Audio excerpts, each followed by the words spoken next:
भारताचा एक शेजारी देश पुन्हा एकदा चीनच्या कह्यात जात असल्याची अनुभूती घेत असतानाच आपला अगदी शेजारचा एक देश मात्र पुन्हा एकदा भारताचा घनिष्ठ मित्रच राहणार असल्याचं गेल्या सप्ताहात अनुभवाला आलंय. विशेष उल्लेखनीय बाब म्हणजे या दोन्हीही घटना त्या त्या देशातल्या सार्वत्रिक निवडणुकीच्या निकालाशी संबंधित राहिलेल्या आहेत. अलीकडेच पार पडलेल्या सार्वत्रिक निवडणुकीत मालदीवमध्ये सरतांतर घडून आलंय. मालदीवचे नवनिर्वाचित राष्ट्राध्यक्ष डॉक्टर मोहम्मद मुइज्जू हे अगदी उघडपणे भारत विरोधी आणि चीन धार्जिणे आहेत. खर तर ही बाब तिथल्या निवडणुकीपूर्वीच स्पष्ट झालेली होती. त्यामुळे मुइज्जू यांच्या कार्यकाळात मालदीव हा भारतापेक्षा चीनच्या अधिक जवळ जात असल्याचे संकेत याआधीच प्राप्त झालेले होते. आणि म्हणूनच या पार्श्वभूमीवर बांगलादेशमध्ये नुकत्याच पार पडलेल्या निवडणुकीत मावळत्या पंतप्रधान शेख हसीना यांची पुन्हा एकदा पंतप्रधानपदी झालेली निवड ही भारतासाठी निश्चितच कमालीची, दिलासादायक आणि अनुकूल स्वरूपाची घटना ठरली आहे असं आवर्जून म्हणावं लागेल. या म्हणजे जानेवारी महिन्याच्याच पहिल्या आठवड्यात पार पडलेल्या अगदी एकतर्फी स्वरूपाच्या सार्वत्रिक निवडणुकीत शेख हसीना यांनी एकंदर 5व्यांदा विजय प्राप्त केलाय. हसीना या अगदी उघडपणे भारत समर्थक असल्यामुळे त्यांचा विजय हा भारतासाठी अत्यंत अनुकूल आणि तेवढीच स्वागतार्ह घटना देखील ठरली आहे. यात काही शंका नाही किंवा याबाबत कोणाचं दुमत असण्याचं काही कारणच नाही. बांगलादेशमधली यावेळची निवडणूक ही प्रचंड तणावपूर्वक अशा वातावरणामध्ये पार पडली होती. प्रचंड तणाव या निवडणुकीसाठी तयार झाला होता.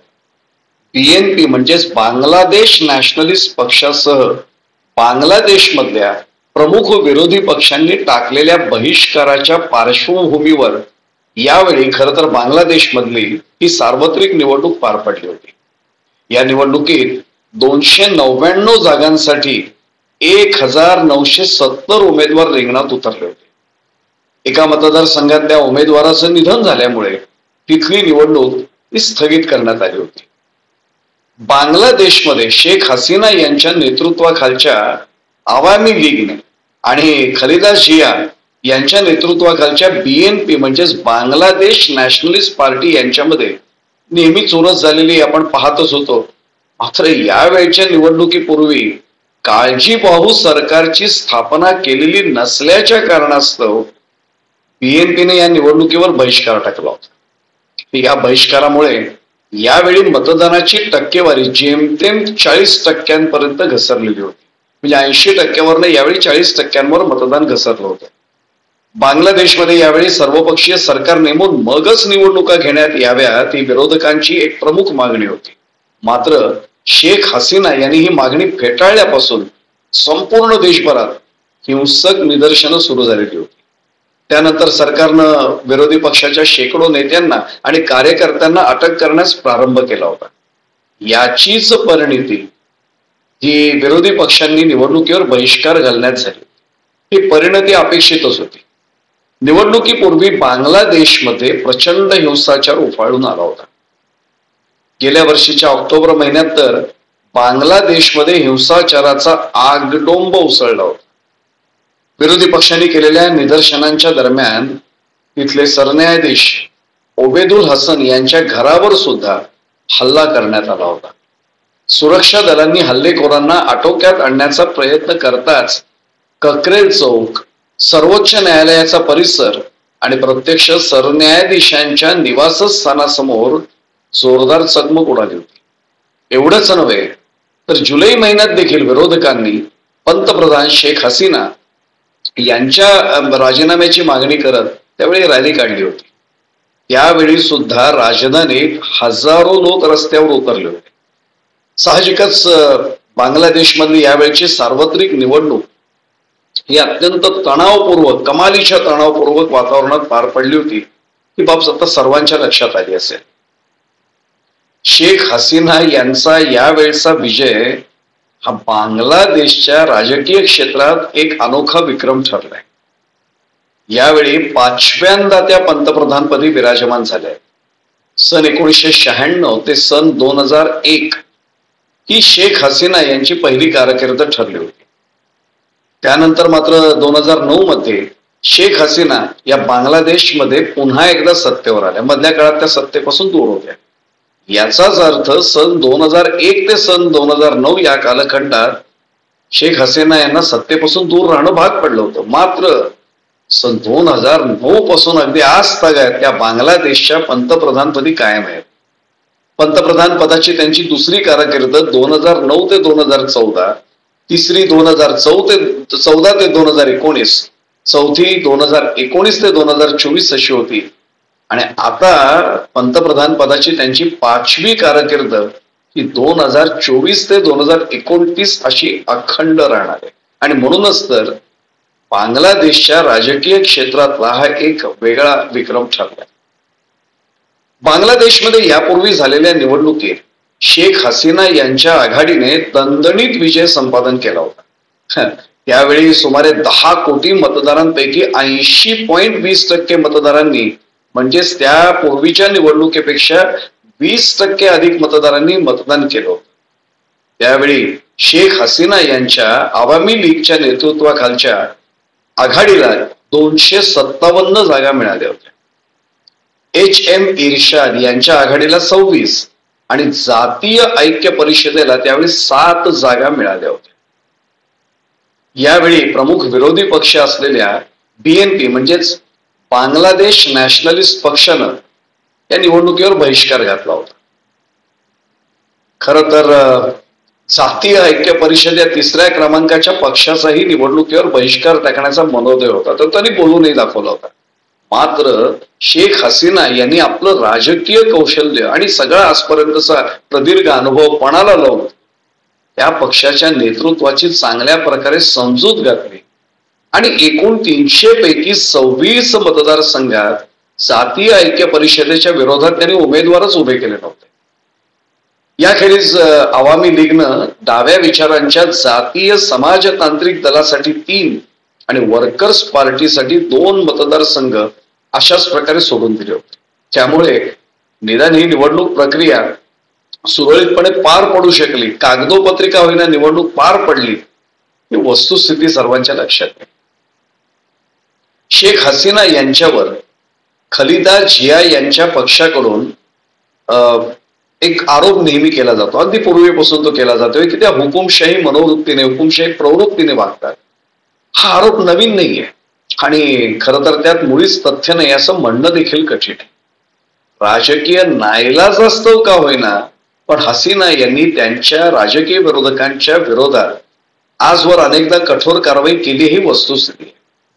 खलिदा जिया या तर भ्रष्टाचाराच्या प्रकरणी आज देखील तुरुंगात आहेत. साहजिकच खलिदा जिया यांनी या निवडणुकीवर बहिष्कार टाकला होता. त्यामुळे यावेळची सार्वत्रिक निवडणूक ही सर्वार्थानं एकतर्फी ठरली आणि शेख हसीना यांच्यासाठी यावेळी निवडणुकीपूर्वीच विजयाचा आणि अर्थातच सत्तेचा मार्ग अगदी सुकर झाला होता. बांगलादेशमधल्या राजकारणाचा आढावा जर आपण घेतला तर बांगलादेश नॅशनलिस्ट पार्टी म्हणजेच BNP आणि जमाते इस्लामी हे दोन्हीही राजकीय पक्ष आजवर बहुअंशी एकत्रितपणे निवडणूक लढवत आले आहे ते सहज लक्षात येतं. राजकीय इतिहास तेच सांगतो. यापैकी जमात ए इस्लामी या पक्षाकडे कार्यकर्त्यांची संख्या प्रचंड आहे, मात्र या पक्षाला मतदारांचा फारसा पाठिंबा आज तागायत कधीच मिळालेला नाही. इतिहासात जर आपण डोकावून पाहिलं तर बांगलादेशच्या तत्कालीन स्वातंत्र्य लढ्यात जमात ए इस्लामी या पक्षानं पाकिस्तानच्या लष्कराला तेव्हा सक्रिय मदत केली होती, ही बाब सहज लक्षात येते. याच कारणास्तव त्या पक्षाच्या विरोधात बांगलादेशमध्ये आजही मतप्रवाह कायम. मुळात बांगलादेशच्या स्थापनेपासूनच त्या देशात अगदी उघडपणे 2 गट अस्तित्वात आलेले आहेत. ही बाब कधीच लपून नाही राहिली. यापैकी एक गट हा धर्माच्याच आधारावर पाकिस्तान सोबत चांगले संबंध असावेत यासाठी सातत्यानं आग्रही असतो. या गटाचं नेतृत्व पाकिस्तान पोषित जमात ए इस्लामी ही कट्टरपंथीय संघटना करते आणि दुसरा गट हा त्या धर्माला पूर्णपणे बाजूला सारून फक्त बांगला संस्कृती आणि बांगला भाषेवर प्रेम करणाऱ्यांचा गट आहे. या दुसऱ्या गटाचं राजकीय नेतृत्व सध्या सत्ताधारी अवामी लीगच्या अध्यक्षा आणि विद्यमान पंतप्रधान शेख हसीना वाजेद यांच्याकडे आहे. अलीकडच्या काळात बांगलादेशमध्ये साचलेल्या अस्वस्थतेचं रूपांतर धर्मांध आणि निधर्मी अशा दोन शक्तींमधल्या संघर्षात झालंय. जेव्हा बांगलादेशच्या निर्मितीसाठी शेख मुजीबुर रहमान आणि त्यांचे सहकारी प्रयत्न करीत होते, तेव्हाच इस्लामी धर्मगुरूंचा एक मोठा गट हा या प्रयत्नांच्या अगदी उघडपणे कार्य करत होता. पाकिस्तानपासून हा भाग स्वतंत्र झाल्यास इस्लामी सत्ता कमकुवत होईल असं मानणाऱ्या या गटाला बांगलादेशची निर्मिती ही कधीच स्वीकारार्ह नव्हती. आजही त्यांना ती स्वीकारण्यास अवघड जात आहे. पुढे या कट्टरपंथीय मुसलमानांनी शेख मुजीबुर रहमान यांची हत्या केली होती. विशेष म्हणजे आज त्यांचीच कन्या शेख हसीना या बांगलादेशच्या पंतप्रधानपदी विक्रमी स्वरूपात विराजमान आहेत. बांगलादेशचे राष्ट्रपिता वंगबंधू शेख मुजीबुर रहमान यांच्या हत्येनंतर बांगलादेशमध्ये 1990 पर्यंत लष्करी राजवट अस्तित्वात होती. त्याच काळात बांगलादेशमध्ये कट्टरवादी इस्लामिक शक्तींचा उदय झाला होता, कट्टरपंथीयांचा उदय झाला होता. जमाते इस्लामी ही तर याच इस्लामिक कट्टरवाद्यांची सर्वात मोठी संघटना मानली जाते. याच जमाते इस्लामी संघटनेनं धर्माच्या नावाखाली बांगलादेशच्या मुक्ती संग्रामाला त्यावेळी कट्टरपणे विरोध केला होता. भारतात बाबरीच्या पतनानंतर बांगलादेशमध्ये ज्या हिंदू विरोधी दंगली उसळल्या होत्या त्या भडकावण्याचा आरोप याच जमाते इस्लामीवर करण्यात आलेला होता. याच जमाते इस्लामीच्या आणि BNPच्या 1,00,000 कार्यकर्त्यांनी गेल्या वर्षीच्या अखेरीला ढाक्यामध्ये म्हणजे राजधानीमध्ये रस्त्यावर सरकारच्या विरोधात हिंसक आंदोलनही केलं होतं. विशेष म्हणजे जमाते इस्लामीचे आजही पाकिस्तानच्या ISIशी संबंध आहेत आणि ही बाब सुद्धा लपून राहिलेली नाहीये. हेच सर्व कट्टरपंथीय नेते आणि कट्टरपंथीय कार्यकर्ते शेख हसीना यांच्या विरोधात यावेळी देखील एकत्र आलेले होते. खर तर बांगलादेशमधल्या निवडणुकीचा निकाल ही पूर्णपणे त्या देशातल्या अंतर्गत बाब आहे, त्यात काही शंका नाही. मात्र या निवडणुकीचा निकाल हा भारताकरिता अत्यंत दिलासादायक ठरलाय. बांगलादेश सारखा शेजारी देश हा प्रगत आणि विकसित असणं ही खरं तर भारताची ही गरजच होती. 2009 पासूनच्या कार्यकाळात शेख हसीना यांनी बांगलादेशला याच स्थितीत आणण्यामध्ये यश प्राप्त केलंय.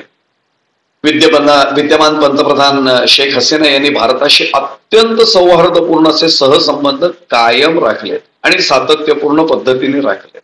मात्र त्यांच्या राजकीय विरोधक असलेल्या बांगलादेश नॅशनलिस्ट पार्टीच्या प्रमुख बेगम खलिदा जिया या मात्र कट्टर भारत विरोधी असून यावेळच्या निवडणुकीत कोणत्याही परिस्थितीत बांगलादेशची सत्ता हस्तगत करण्यासाठी त्या स्वतः कारावासात असून सुद्धा अतिशय आतुर झालेल्या होत्या.